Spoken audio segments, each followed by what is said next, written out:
Bismillahirrahmanirrahim. Assalamualaikum warahmatullahi wabarakatuh.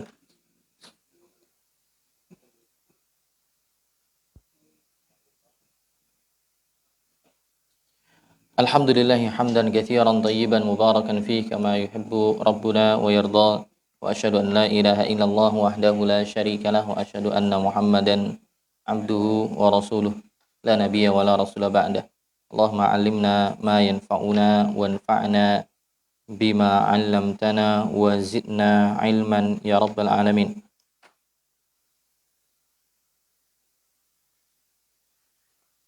Teman-teman sekalian yang dimuliakan oleh Allah Subhanahu wa taala, saudara-saudara kaum muslimin yang berbahagia, alhamdulillah pada kesempatan di petang hari ini, di malam hari ini, di hari Senin, di setiap Senin ke-2 dan Senin ke-4 di setiap bulannya, kajian rutin dengan tema yang berbeda dengan yang hari Kamis ya. Adapun yang hari Kamis berkaitan dengan sirah nabawiyah. Adapun yang hari Senin kita membaca buku yang lain, yaitu Mauqiful Muslim Minal Fitan. Mauqiful Muslimi Minal Fitan.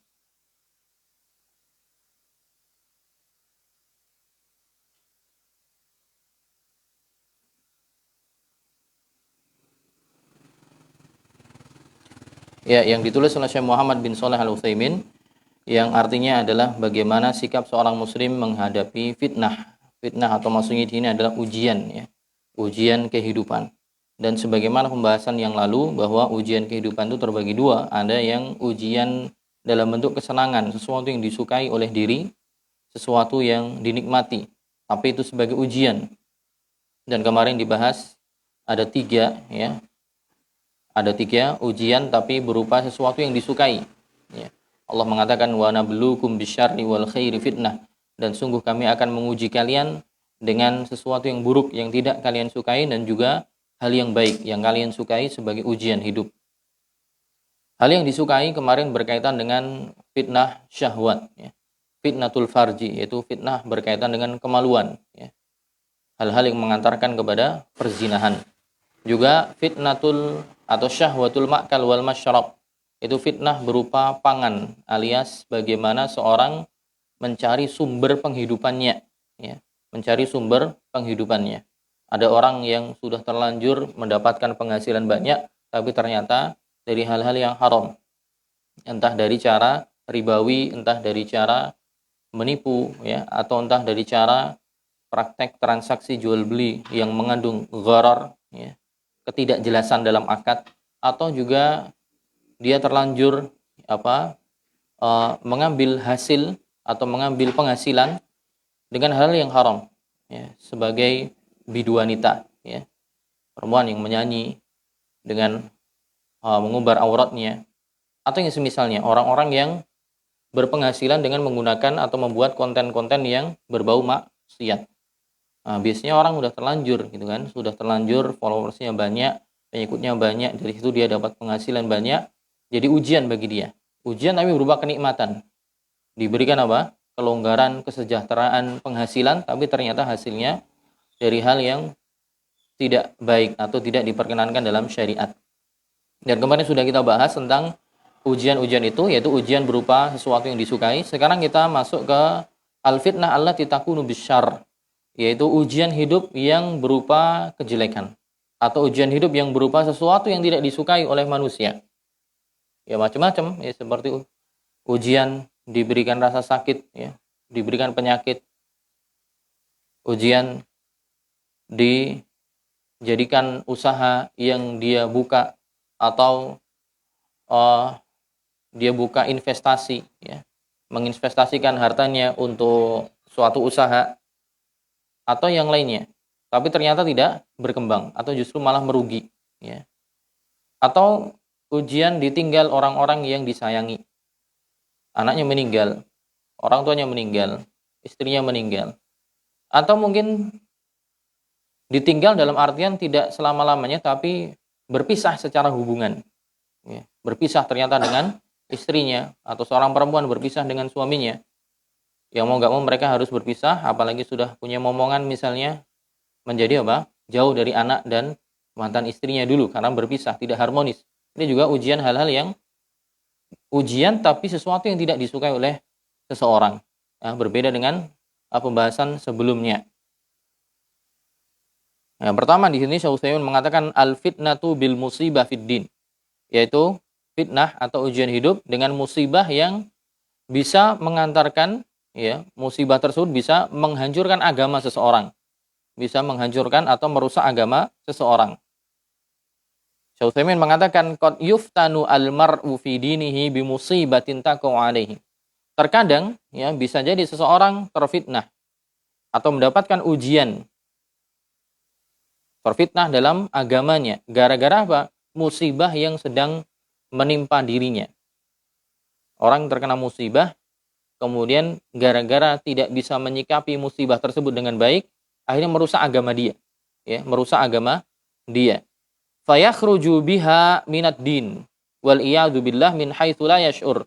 Bisa jadi gara-gara ujian tersebut, ya, musibah yang menimpanya karena ditinggal wafat orang yang paling dia cintai, ya, tidak ada satu-satunya kecuali dia. Sudah diburu lama bertahun-tahun, ya, ternyata ditikung sama temannya sendiri. Atau yang dia cintai meninggal, ya. Dia berharap dia bisa menikah dengan si fulanah ini, tapi ternyata Allah takdirkan sesuatu yang lain, kecelakaan. Akhirnya kemudian dia tidak bisa menerima ujian ini, tidak bisa bersabar, kemudian, ya, mencela Allah atau mencela takdir Allah. Ini yang dikatakan Syekh Utsaimin, bisa jadi terkadang wal iyadu billah yakhruju biha minad din. Gara-gara musibah tadi dia bisa keluar dari agama alias murtad, ya. Gara-gara dengan ujian itu dia bisa murtad min haitsu la yash'ur. Sedangkan dia tidak menyadari bahwa ternyata dia telah keluar dari agama. Tusibul musibah fi nafsihi bimarad. Seorang misalnya tertimpa musibah, ya, dengan penyakit, diberikan penyakit, atau tadi buka usaha 1, 2, 3, 4, 5 kali tapi tidak ada yang berkembang, artinya habis, ya. Atau tadi orang yang tersayang ditinggal pergi orang yang tersayang. Fayatasakhat 'ala Allah. Akhirnya kemudian dia murka dengan Allah SWT, zat yang telah menakdirkan untuk dia ujian tersebut. Wa yara annallaha qad zalamah, dan dia menganggap Allah telah menzalimi dia.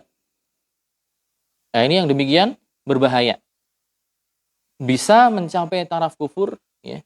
Bisa hanya sebatas maksiat tapi belum sampai taraf kufur. Dan itu dijelaskan oleh para ulama, ya, bahwa seorang ketika mendapatkan ujian kemudian dia murka sampai keluar celaan, ya, celaan pada Allah misalnya atau kepada takdir, ini berbahaya. Dalam fatwa Islam dikatakan hal kullu mutasakhit biqalbihi kafir. Apakah setiap orang yang murka, ya, karena ujian tadi, dia murka dengan hatinya akan bisa kufur alias dia keluar dari Islam? Fajawabuhu la yakunu illa bitafsil. Jawabannya bisa atau perlu untuk dirinci, ya. Fa inna tasakhuta walau kana bil qalbi falaysa ala darajatin wahidah.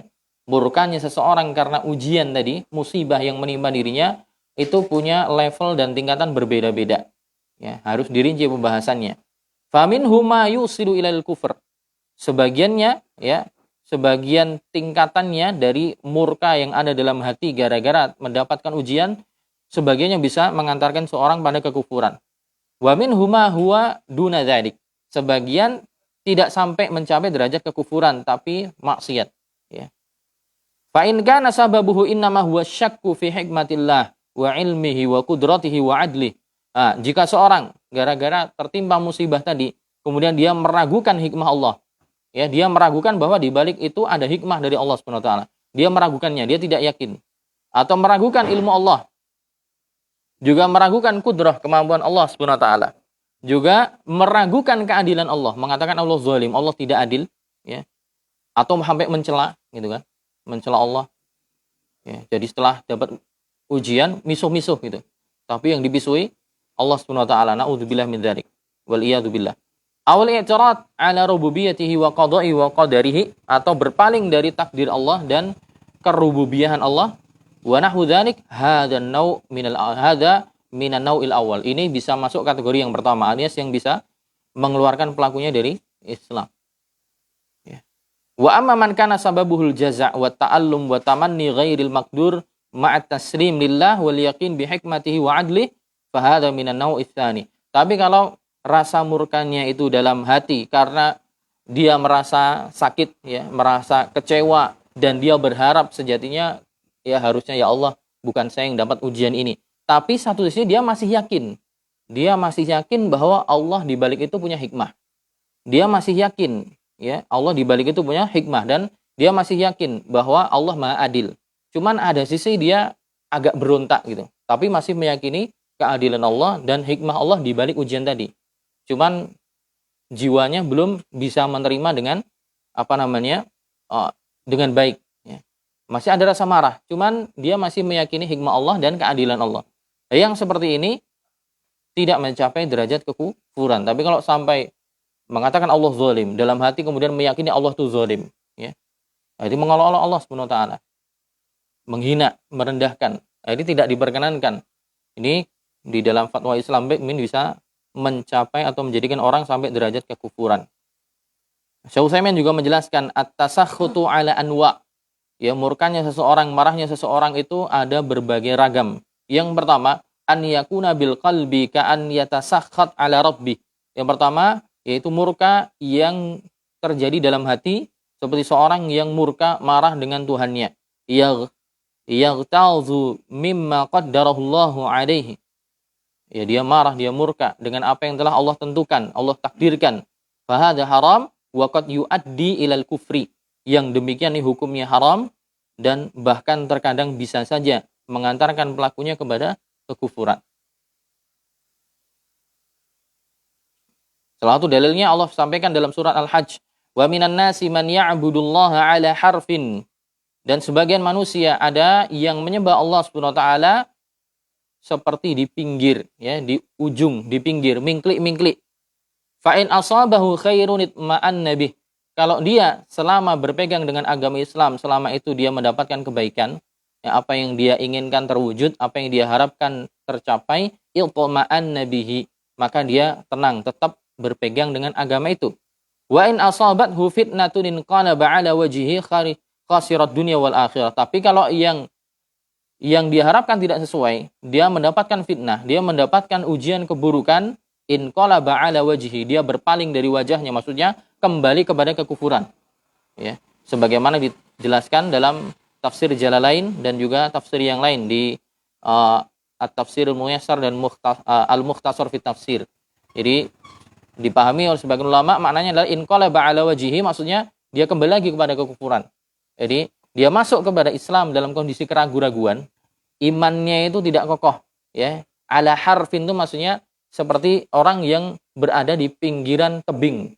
Jadi pondasi dia berdiri itu tidak kokoh, ya. Pondasi berdirinya tidak kokoh, mingklik-mingklik.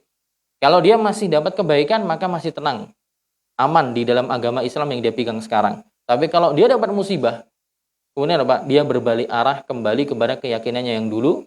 Kemudian dia keluar dari apa yang dipegang sekarang alias keluar dari agama Islam. Makanya Allah katakan khasirat dunya wal akhirah. Maka sungguh dia merugi di dunia maupun di akhirat.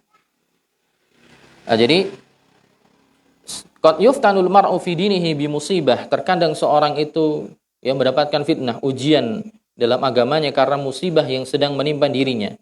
Fa yakhruju biha minad din. Bisa jadi dia keluar dari, ya, gara-gara musibah tadi dia keluar dari agama, wal iyadu billah, dan kita berlindung pada Allah dari hal tersebut agar tidak terjadi, min haitsu la yash'ur, dia keluar dan dia tidak merasakannya.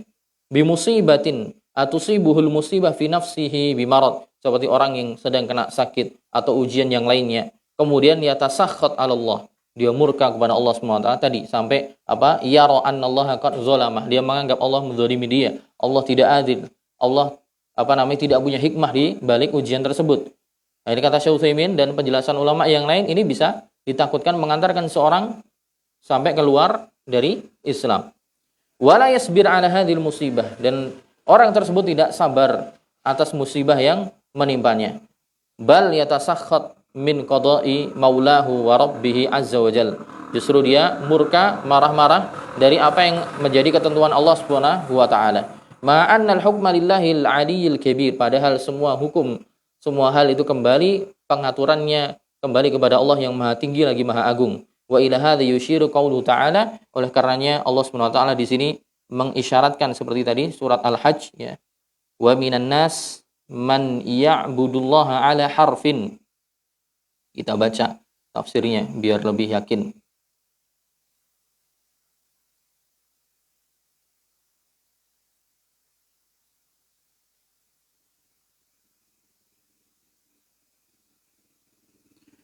Ya, di surat Al-Hajj ayat 11. Allah mengatakan, "Wa minan nasi may ya'budullaha ala harf." Di antara manusia ada orang yang menyembah Allah hanya di tepi, pinggiran. Ya. Fa in asabahu khairun, jika dia memperoleh kebaikan, maka dia itma'anna bihi, dia merasa puas. In asabathu fitnatun in qalaba ala wajhihi khasirat dunya wal akhirah. Namun jika dia ditimpa suatu cobaan, dia berbalik ke belakang dan dia rugi di dunia dan di akhirat. Nah, maknanya apa ini? Kita baca di tafsir Jalalain. Wa minan nas man ya'budullaha ala harf. Sebagian orang ada yang menyembah Allah berada di tepian, di pinggir. Maksudnya ai syakka fi ibadatihi syubbiha bil hali ala harfi jabal fi adami thabatihi. Maksudnya adalah orang yang menyembah Allah dengan penuh keraguan, tidak dengan keyakinan dalam ibadahnya, maka syubbiha bil hali ala harfi jabalin fi adami thabati, maka diserupakan seakan-akan kondisi orang yang menyembah Allah dengan tidak penuh keyakinan tadi diserupakan dengan orang yang berada di pinggiran gunung karena pondasinya tidak kokoh, ya, pinggiran gunung yang ada jurangnya, mingklik-mingklik seakan mau jatuh, ya. Fa in asabahu khairun, jika dia mendapatkan kebaikan, sihah wa salamah fi nafsihi wa mali, yaitu dia masih diberikan kesehatan, masih diberikan keselamatan dalam diri dan hartanya, itma'anna bihi, ya, dia masih merasa tenang, merasa puas. Wa in asabathu fitnah, kalau dia mendapatkan ujian keburukan, mihnah wa saqam, ya, penyakit, ya, ujian fi nafsihi wa malihi yang berkaitan dengan dirinya dan hartanya, in qalaba ala wajhihi. In qalaba ala wajhi, maksudnya kembali ke belakang. Apa maknanya dalam tafsir Jalalain dikatakan ai raja'a ilal kufri, itu kembali kepada kekufuran. Dan jangan bisa mungkin mendapati ya, sebagian orang ada yang ya beragama Islamnya itu ya cuman sebagai identitas saja, tidak benar-benar diresapi, tidak benar-benar dipegang, tidak benar-benar dimaknai dengan baik. Maka ketika dia dapat ujian ya bertubi-tubi, akhirnya kemudian keluar dia dari Islam, ya, murtad, ya. Dia marah dengan Allah, kenapa saya dapat ujian ini dan itu, kenapa saya senantiasa dirundung ujian, kenapa senantiasa dirundung dapat musibah. Nah, kalau begitu adanya, maka apa? Yang lebih berhak untuk apa? Untuk keluar dari agama Nabi SAW. Karena beliau ujiannya paling berat. Nah, tapi teladan yang terbaik adalah kita melihat beliau. Sebagaimana di Sirah Nabawiyah, teman-teman sudah tahu bahwa Nabi SAW sejak kecil sebelum dilahirkan bapaknya sudah wafat, gitu kan. Ketika masih kecil ibunya wafat umur 6 tahun. Ketika umur 8 tahun kakeknya wafat. Kemudian pamannya Abu Thalib wafat ketika Nabi SAW sudah diangkat jadi nabi, tapi wafat dalam kondisi tidak beriman. Istrinya wafat 2 orang, anak-anaknya semua wafat ketika Nabi masih hidup. Paman-pamannya yang lain juga yang muslim, ya, Hamzah bin Abdul Muthalib juga wafat. Belum ujian yang lain. Ya, ketika beliau hijrah ke Taif dilempari batu, ya, hijrah dalam rangka niat pindah ke Taif, waktu itu bersama Usamah bin Zaid, tapi dilempari batu di sana, ya, sampai keluar darah, dan ujian-ujian yang lain, ya. Kalau ada orang yang mungkin mengeluh dengan ujian yang ada, maka Nabi yang paling pantas untuk mengeluh dengan beratnya ujian kehidupan. Tapi nyatanya tidak, ya, beliau tetap berusaha kokoh, ya, di atas jalan, karena beliau paham bahwa ini semua bagian dari ujian kehidupan yang pasti di balik itu ada hikmah dan pelajaran, ada hal-hal baik yang Allah kehendaki, gitu. Dan kaidah dalam Islam adalah la yukallifullahu nafsan illa wus'aha. Tidaklah Allah membebani suatu kaum kecuali sebatas kemampuannya. Ketika ujiannya itu bertubi-tubi menghampiri seseorang, berarti Allah melihat dirinya mampu untuk menghadapi ujian itu. Cuman ya husnuzannya harus dihadirkan. Dan seorang bisa husnuzan pada Allah tidak lain tidak bukan harus berilmu, belajar. Ya, harus berilmu, belajar, mengetahui bahwa tidaklah Allah mengendaki sesuatu pasti di balik itu ada kebaikannya. Tapi bagi orang yang tidak belajar, ya tidak mempelajari, tidak mau tahu apa hikmah kehidupan, maka dia pasti akan suudzon dengan Allah Subhanahu wa taala. Nah, itu yang berbahaya. Makanya yang wajib dalam agama kita itu tidak hanya mencukupkan dengan sholat, zakat, puasa, haji, tapi juga menuntut ilmu gitu. Menuntut ilmu digali di situ tata cara ibadah yang zahir, yang amaliyah, tapi juga ada perkara-perkara akidah di mana kita bisa mengetahui hikmah-hikmah kehidupan. Bagaimana kita meyakini bahwa Allah itu Maha Adil dan semisalnya, itu berkaitan dengan rububiyah Allah Subhanahu wa taala, berkaitan dengan pembahasan akidah. Agar tidak keliru, agar tidak terpeleset. Oke. Wa fama mauqiful insan min fitnatis syarr. Nah, bagaimana kondisi ya, bagaimana sikap seseorang manusia ketika menghadapi ujian kehidupan yang buruk ini, ujian yang tidak disukai? Jawabannya mauqiful insani min fitnatis syarr an yasbira wa yahtasib. Harusnya sikap seseorang ketika mendapati ujian adalah dia bersabar dan yahtasib, ya. Ihtisab itu mengharap pahala. Dia bersabar dan dia mengharap pahala. Sabar itu definisinya adalah tarku syakwa inda maji'il balwa. Tarku syakwa inda maji'il balwa. Itu meninggalkan keluh kesah ketika ujian itu datang. Ketika ujian datang kok dia bisa meninggalkan keluh kesah, itu namanya sabar, ya. Kata para ulama, tarku syakwa. Syakwa itu keluh kesah. Meninggalkan keluh kesah ketika balwa, itu bala ujian datang. Dan ihtisab, dia harusnya bersabar dan berihtisab, mengharapkan pahala dari apa yang sedang menimpanya sekarang. Wa yantazirul ajra minallah, ya. Dan menunggu ganjaran pahala dari Allah Subhanahu wa taala. Dan ganjaran pahala tentunya ya, tidak harus serta-merta datang di dunia. Ya, kita harus paham bahwa ganjaran pahala yang Allah persiapkan terkadang memang Allah langsung balas di dunia. Ada juga yang disimpankan untuk kita sehingga baru bisa nanti dipetik ketika di akhirat. Sebagaimana permasalahan doa, ya. Permasalahan doa, sebagaimana para ulama menjelaskan seperti Ibnu Qayyim dan yang lainnya, ketika orang berdoa itu tidak akan pernah rugi dalam doa. Karena seorang ketika berdoa, doanya itu akan terwujudkan atau akan Allah arahkan, ya, menjadi 3 hal. Hal pertama, bisa saja doanya langsung dikabulkan di dunia. Apa yang diharapkan, apa yang diinginkan, Allah kabulkan sesuai dengan apa yang diinginkan. Yang kedua, kalau misalnya tidak dikabulkan, kata para ulama, Allah jadikan itu sebagai pemaling musibah. Ya, seorang ketika misalnya mendapatkan musibah, kok dia masih selamat, ya, dia masih diberikan kesehatan, masih diberikan kesempatan kedua, itu bisa jadi dia selamat itu karena doa yang sering dia panjatkan, ingin mengharapkan sesuatu, tidak Allah kabulkan, tapi Allah jadikan dia sebagai pemaling musibah yang akan menimpa dirinya. Atau yang ketiga, ja'alahullahu muddakharan fil akhirah. Allah menjadikan dia sebagai simpanan. Doa ini sebagai simpanan ganjaran pahala di akhirat. Jadi tidak ada seorang yang ketika berdoa akan rugi. Pasti Allah kabulkan. Kalau tidak, maka Allah palingkan musibah menimpa yang bersangkutan. Kalau tidak, maka akan didudah bahasa Jawanya, atau dibuka nanti ketika di akhirat. Ya, seperti seorang menabung nanti akan dibuka ketika di masa ketika nanti datang pembukaan ganjaran tadi, yaitu di akhirat. Sama ketika seorang bersabar menghadapi ujian, ya, dia nanti akan mendapatkan ganjarannya, gitu. Dan ganjarannya banyak sekali, ya, bisa dibaca di banyak ayat Al-Quran. Misalnya salah satunya di surat Az-Zumar, Allah mengatakan innama yuwaffas sabiruna ajrahum bighairi hisab. Innama yuwaffas sabiruna ajrahum bighairi hisab. Sesungguhnya orang-orang yang bersabar kelak nanti akan diberikan ganjaran pahalanya oleh Allah SWT tanpa hisab, itu tanpa perhitungan. Bighairi hisab itu tanpa perhitungan. Dalam ayat yang lain, misalnya di surat Al-Insan, Allah mengatakan wajazahum bima sabaru jannatau wa harira. Allah mengatakan wajazahum bima sabaru jannatan wa hariran.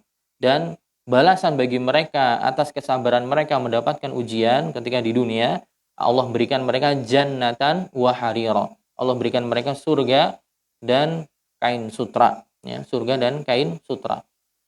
Surga di sini disebutkan secara umum, setelah umum Allah menyebutkan secara khusus, ya. Dzikrul khas ba'dal am. Itu di ilmu balaghah ada, ya. Dalam ilmu balaghah atau dalam ilmu ushul fikih ya. Jadi penyebutan sesuatu yang khusus setelah umum atau penyebutan sesuatu yang umum setelah khusus. Ya, harir atau apa namanya kain sutra adalah salah satu gambaran kenikmatan surga. Jadi dia lebih khusus. Jadi Allah menyebutkan secara khusus jannah dengan berbagai macam isinya, kemudian Allah tegaskan di dalamnya juga Allah memberikan apa? Harir, yaitu pakaian dari sutra. Ya. Allah mengatakan wa jazahum bima sabaru, itu balasan bagi mereka yang bersabar. Walihada qala ulama innal insana 'indal musibah lahu arba' halat. Jadi kemudian para ulama menjelaskan, manusia itu ketika mendapati ujian, ya, sikap mereka menghadapi ujian yang buruk tadi ada 4 kondisi. Ada 4 kondisi manusia atau ada 4 jenis manusia ketika mendapatkan ujian, dia salah satu dari 4 ini. Yang pertama, orang ketika mendapatkan ujian as-sakhatu 'ala Allah atau at-tasakhut 'ala Allah, dia akan murka dengan Allah Subhanahu wa taala. Murka kepada Allah Subhanahu wa taala, dan tadi sudah dijelaskan ya. Sudah dijelaskan di awal muqaddimah bahwa seorang yang murka dengan ketentuan Allah, dengan Allah yang berikan ujian, berbahaya. Bisa masih hanya masuk derajat maksiat yang tidak mengeluarkan pelakunya dari Islam, bisa saja sampai derajat mengeluarkan pelakunya dari Islam.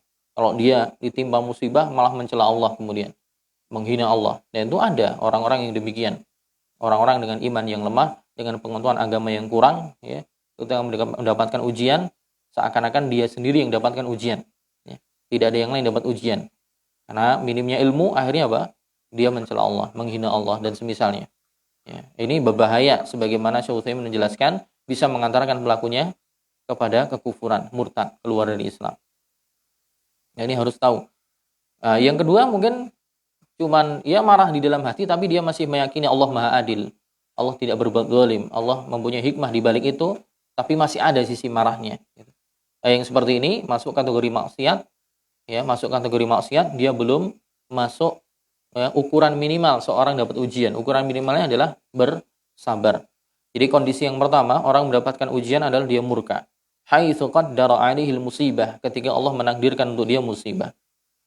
Yang kedua, kondisi orang yang kedua, ketika mendapatkan ujian as-sabru, dia bersabar, ya. Fayatadzawwaqu mararatal musibah, dia rela merasakan pahitnya musibah, tapi dia bersabar, ya. Dia bersabar. Dalam hatinya ada berat gitu, ada berat tapi nggak ada marah. Dalam hatinya berat menerima ujian itu, tapi dia tidak marah. Dia tidak marah, tapi hatinya berat untuk menerima. Gitu. Makanya tadi definisi sabar adalah tarku syakwa, inda maji'il balwa. Dia meninggalkan keluh kesah. Dia apalagi mencela, dia tinggalkan. Keluh kesah pun dia tinggalkan. Dia memilih diam ketika ujian itu datang.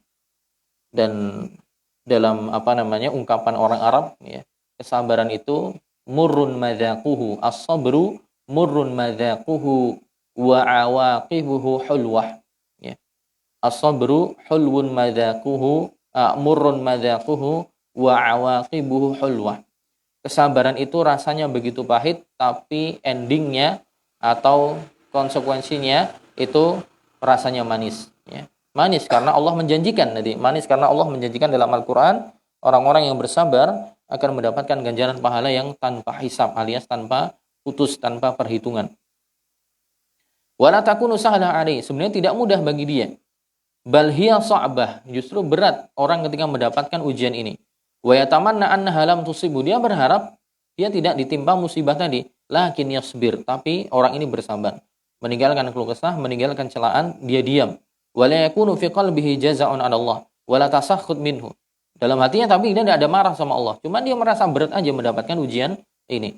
Wala fi lisanihi qaulun muharram. Orang ini lisannya juga tidak berucap sesuatu yang haram. Wala fi af'alihi fi'lun muharram. Perbuatannya ya juga tidak melakukan hal-hal yang haram. Fala latma fil khudud, dia tidak mukuli pipinya sendiri. Wala natfa fi syu'ur, dia tidak mencabuti rambutnya sendiri, dijambak-jambak. Wala syaqqa fil juyub, tidak juga nyobek-nyobek kantong atau baju. Lakinnahu sabirun muhtasib, tapi dia bersabar dan mengharapkan pahala dari apa yang sedang dia hadapi ini. Kondisi yang kedua. Ya. Ini kondisi minimal, ya, kondisi minimal seorang ketika mendapatkan ujian bersabar. Kondisi yang ketiga, ar-ridho, ya. Kondisi yang ketiga adalah ar-ridho. Ar-ridho bil musibah, yaitu ridho dengan musibah yang ada. War-ridho halun akmalu minas sabri. Dan ridho itu adalah kondisi yang levelnya di atas sabar, ya. Dia kalau dilihat kesempurnaannya lebih sempurna dari sabar. Bedanya apa dengan sabar? Di sini dikatakan wal farqu bainar radhi was sabir anna radhi tastawi indahul musibah wa adamuha. Bedanya atau perbedaan antara sabar dengan keridhaan tadi, sabar mendapat musibah atau keridhaan dapat musibah, bedanya apa? Kata Syekh Utsaimin, bedanya adalah ar-radhi tastawi indahul musibah wa adamuha. Orang yang ridho dapat musibah itu, ya, di dalam dirinya itu sama aja. Menurut dia musibah datang atau enggak datang itu ya sama aja. Tidak ada bedanya gitu. Jadi misalnya dapat musibah ya ora apa-apa, enggak juga tidak ada masalah gitu. Jadi hatinya sama sekali tidak tergoncang dengan apa yang sedang dia hadapi sekarang. Jadi misalnya ada ya tidak ada masalah, enggak ada juga tidak ada masalah gitu. Kalau sabar tadi masih merasa berat. Justru dia berharap kalau bisa jangan dia. Cuman apa? Dia tidak mengeluh, tidak mencela, berusaha untuk menerima, tapi masih ada sisi berat dalam hati. Tapi kalau ridho, tidak ada sama sekali. Dia sama aja. Pokoknya seperti orang tidak ada apa-apa. Jadi bagi dia ada apa-apa dan tidak ada apa-apa itu sama saja. Ini yang levelnya ridho. Wa amma sabir faqad atharat fihil musibah. Adapun orang yang bersabar, musibah tadi masih membekas dalam dirinya, mempengaruhi dia. Wa yatamanna annaha lam takun. Dia masih berharap bahwa musibah tadi enggak ada. Wa laysat bihayyinah alaihi, laysat bil hayyinah alaihi, dan musibah tadi bagi orang yang levelnya masih sabar itu bukan sesuatu yang ringan bagi dia, masih berat. Lakinnahu yasbir, bedanya dia tetap bersabar, dia tidak mengeluh, dia tidak berkeluh kesah, dia tidak mencela, dia tidak bantingin piring, dia tidak nyambutin rambut, dia juga tidak nyobek-nyobek baju, dia berusaha diam. Tapi masih berat bagi dia. Fayahbisu nafsahu 'anil muharramil qalbi wal qawli wal fi'li. Orang yang sabar dia berusaha untuk menahan dirinya dari hal-hal yang haram secara keyakinan hati, secara statement lisan, dan juga secara perbuatan. Ammar radhi, adapun orang yang ridho, maka dia mengatakan yaf'alu rabbi ma yasha. Allah melakukan apa yang dia kehendaki. Allah menghendaki ini terserah Allah, saya manut aja, nurut. Wa ana radin mutmain, saya tenang-tenang aja, saya ridho dengan apa yang Allah kehendaki. Wal musibah wa adamuha indi sawa. Datangnya musibah ataupun tidak sama aja, terserah Allah. Nah, kemudian apakah orang yang ridho itu kemudian tidak boleh nangis gitu? Apakah kalau orang nangis itu kemudian dikatakan dia nggak ridho? Ya. Kalau orang nangis itu kemudian dikatakan dia nggak sabar? Nah, tidak juga. Jadi dia dikatakan ridho walaupun dia nangis. Gitu. Karena nangis itu sifatnya yang tabiat, yaitu tabiat kemanusiaan. Jadi seorang dikatakan ridho itu bukan berarti kemudian terus dia nggak nangis. Boleh bagi dia nangis. Dan itu kesempatan yang diperbolehkan oleh syariat. Dalilnya apa? Nabi sendiri menangis ketika beliau ditinggal putranya Ibrahim. Ditinggal putranya Ibrahim dari putra beliau dari Maria Kiptiyah. Dari Maria Kiptiyah.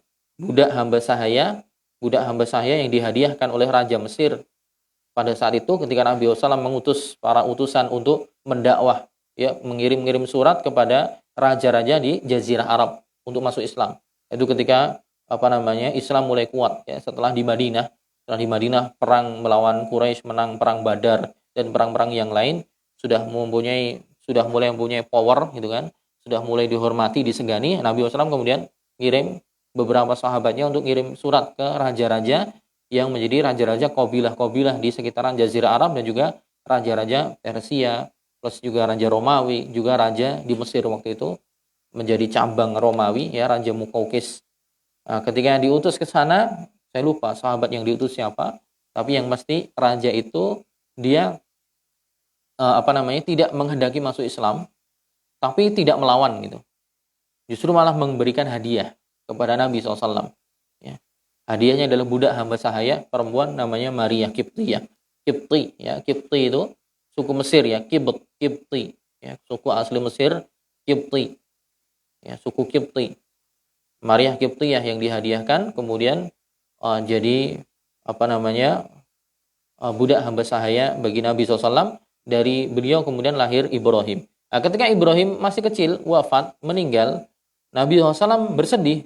Beliau menangis, ya, sebagaimana disebutkan dalam hadis riwayat Bukhari dan hadis Muslim, disebutkan bahwa ya, ketika mata ibnuhu Ibrahim, ketika putra beliau SAW meninggal, yaitu Ibrahim, Nabi SAW mengatakan al-ainu tadma', al-ainu tadma' wal qalbu yahzan. Mata ini ya mengalirkan mata ini mengalirkan air mata. Itu maksudnya keluar air mata. Wal qalbu yahzan, dan hati tentunya bersedih. Wala naqulu illa ma yurdi rabb, ya. Namun ya kami tidak akan mengeluarkan sepatah dua patah kata kecuali dengan sesuatu yang membawakan keridhaan Allah Subhanahu wa taala. Jadi nangis boleh, sedih boleh, tapi tetap mengeluarkan statement yang mengantarkan membawakan keridhaan Allah Subhanahu wa taala. Maksudnya tidak kemudian menjadikan Allah murka.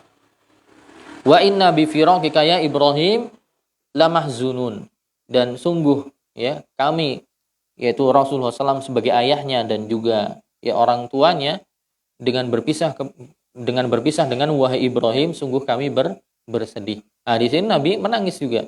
Nabi menangis, Nabi bersedih, dan Nabi sampaikan itu dalam hadisnya, didengar oleh para sahabatnya. Ini menunjukkan bahwa seorang ketika ditinggal pergi saudaranya atau mungkin usahanya tidak sukses, dia bangkrut dengan jumlah yang banyak, kemudian dia menangis, itu boleh ya, tabiat manusiawi diperbolehkan. Ya, bukan berarti kemudian ketika menangis itu menandakan tidak ridho atau tidak sabar, justru itu diperbolehkan. Sabar dan tidak sabar, ridho dan tidak ridho itu dilihat dari kondisi hatinya. Kalau kemudian dia mencela, dia menghina, itu baru yang tidak diperkenankan.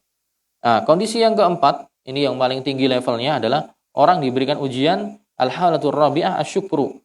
Diberikan ujian tapi justru dia bersyukur. Kaifa yakunu syukru ala musibah? Bagaimana seorang itu dikatakan bersyukur atas musibah yang ada? Wa hal yutasawwar anal insan yashkurullaha 'alal musibah? Bagaimana mungkin tergambarkan? Dan apakah tergambarkan seorang itu malah bersyukur pada Allah atas musibah yang dia dapati? Jawabannya adalah na'am, yutasawwar. Iya, bisa aja tergambar, bisa aja terwujud. Wa dzalika bi an yaqisa hadhi musibah bima huwa a'dham. Yaitu caranya seorang bersyukur atas musibah yang ada adalah dia analogikan musibah yang ada sekarang, dianalogikan, dibandingkan dengan komparasikan dengan sesuatu yang lebih besar. Maka dia akan bersyukur pada Allah Subhanahu wa taala. Maksudnya gimana? Seorang diberi musibah, motornya hilang, dimaling uang misalnya, dimaling orang. Dia bersyukur, alhamdulillah, saya hilang itu mobilku. Gitu. Alhamdulillah yang hilang bukan mobil saya. Yang hilang emasnya 10 gram. Alhamdulillah, istri saya masih ada, nggak dicuri sekalian. Gitu. Istri saya masih ada. Jadi yashkurullah ta'ala an lam yusibhu bi musibatin uzma. Jadi dia bersyukur kepada Allah karena Allah tidak mengujinya dengan sesuatu yang lebih besar dari itu. Masih ada gitu. Dia punya showroom misalnya, motor atau yang lainnya, atau dia punya warung, di warungnya diambil. Orang masuk ngambil ngambil kompornya atau ngambil tabung gasnya dan ngambil yang lainnya, tapi alhamdulillah tidak semua diambil, masih ada yang disisakan. Jadi dia bersyukur pada Allah bahwa Allah tidak menimpakan dia dengan musibah yang lebih besar. Yashkurullaha haitsu kanatil masaib kaffaratin lidzunub. Selain dia, cara bersyukurnya adalah apa? Tadi dia melihat bahwa alhamdulillah ini masih lebih kecil ujiannya, saya tidak dapat ujian yang lebih besar. Atau dalam kesempatan yang lain di bacaan yang lain, Syekh Shalih Al-Munajjid juga menjelaskan salah satu caranya untuk bersyukur adalah apa? Dia melihat ujian yang ditimpa oleh orang lain. Ujian yang ditimpa oleh orang lain. Jadi dia tidak melihat pada dirinya sendiri, ya. Ada orang yang lain yang ditimpa dengan ujian yang lebih parah. Itu caranya bersyukur gitu. Selain dia melihat bahwa ujian sekarang itu alhamdulillah masih lebih kecil daripada saya dapat lebih besar, atau melihat pada diri orang lain yang dapat ujian yang lebih besar. Hampir sama sih, cuman kalau ini untuk dirinya sendiri, ini lihat pada diri orang lain. Atau juga cara bersyukur adalah karena dia tahu ketika dia dapat ujian itu menjadi penghapus dosanya. Ya. Au kanat wa yashkurullaha haitsu kanatil masaib kafaratin lidzunub.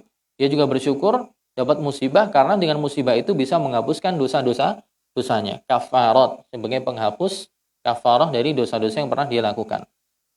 Dalam hadis Nabi SAW riwayat Bukhari, Nabi mengatakan ma yusibul muslima min nasabin wala wasabin.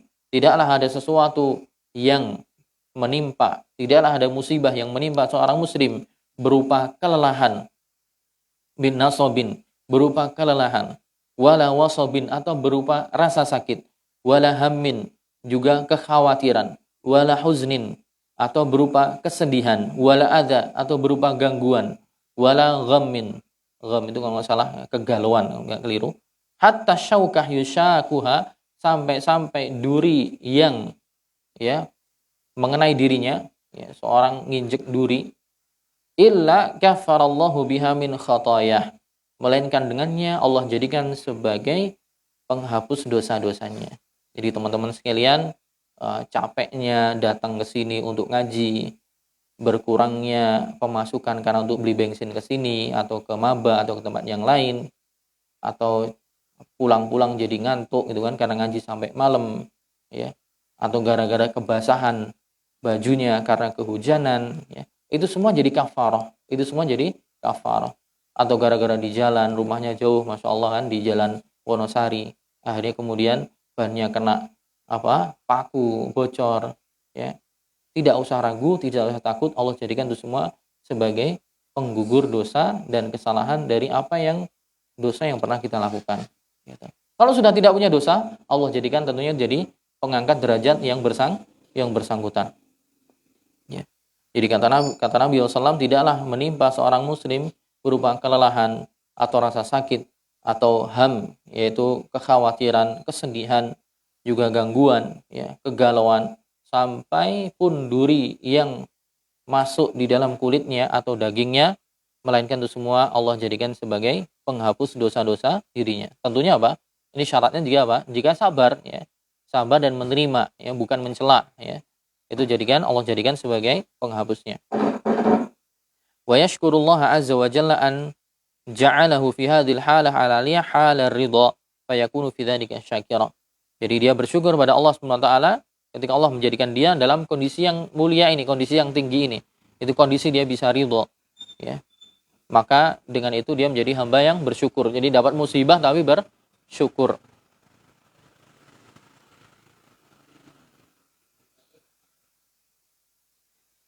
Ya, itu mungkin 4 kondisi. Ya, masih ada sebenarnya pembahasan setelahnya. Jadi paling tidak secara globalnya ada 4 kondisi tadi. Orang yang mendapatkan ujian, ya, mendapatkan ujian dari Allah Subhanahu wa taala berupa halal yang tidak disukai, dan sikap seorang beragam, bermacam-macam. Ada yang diuji dia murka, ada yang diuji dia bisa minimal bersabar, dan itu adalah tuntutan minimal seorang muslim untuk diuji bersabar.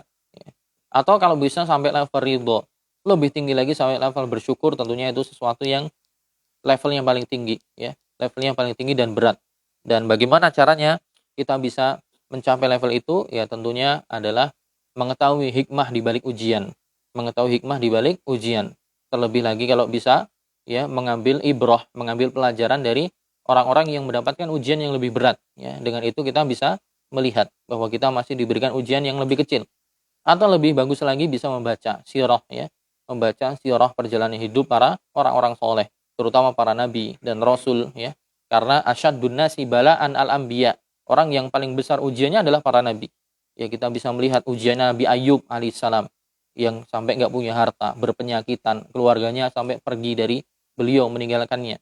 Nabi kita sendiri Muhammad SAW, Nabi Ibrahim alaihissalam, ya, yang diuji, diburu oleh kaumnya, dibakar, mau dibunuh dan seterusnya. Itu semua adalah tata cara atau beberapa kisi-kisi atau faktor-faktor di mana kita bisa mengambil pelajaran sehingga kita bisa lebih paham tentang peta kehidupan. Sehingga bisa minimal, ya, kalau tidak bisa sampai bersyukur, minimal bisa bersabar. Wallahu a'lam bishawab, memang ngomong itu mudah ya. Yang susah itu adalah ketika mempraktekkan. Tapi ya kita berdoa ya, kita berdoa dengan belajar ini jadi wasilah. Jadi wasilah. Jadi wasilah semoga ya ketika Allah berikan kita ujian kita bisa bersabar. Wallahu a'lam bishawab, kita cukupkan sekian. Subhanakallahumma wa bihamdika asyhadu an la ilaha illa anta astaghfiruka wa atubu ilaik. Assalamualaikum warahmatullahi wabarakatuh.